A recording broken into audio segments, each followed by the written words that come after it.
Another train excursion on another public holiday. But what's different? Sandy Williams reports.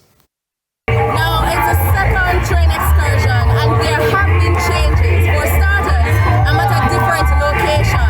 The train left Spanish Town about 10 o'clock this morning and we arrived at the train in Citrus Social and Sports Club about 11 o'clock. At Linstead we realized that the capacity was limited in terms of walking, in terms of persons can take their blanket and lie down and enjoy. So we choose this location because it is on the way that the train passes, as well as it has the capacity to hold the amount of over 500 persons. The only drawback is that the distance from the track to here is a good 5 minutes walk, and elderly persons would have a challenge really in getting to the venue. It's an excursion where the marching band is a part of. When I got the call to fit in, I decided that it would be nice when the train reached a certain section, it would be nice for the band to take in the crowd and have a little fun. It's a fun day.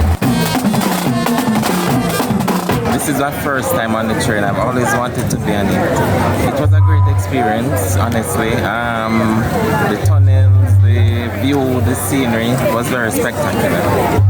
At the last train excursion on Emancipation Day, there were concerns about the punishing heat on the train. Now this time around, the Jamaica Railway Corporation has managed to install at least 2 fans per coach to make the experience a little bit more comfortable for passengers. But for some people, that simply isn't enough. We're supposed to have an AC in the future. Yes. Whenever we have excursions, the person would pull the windows down and make the AC becomes ineffective. So we initiated a thing in terms of doing fans instead.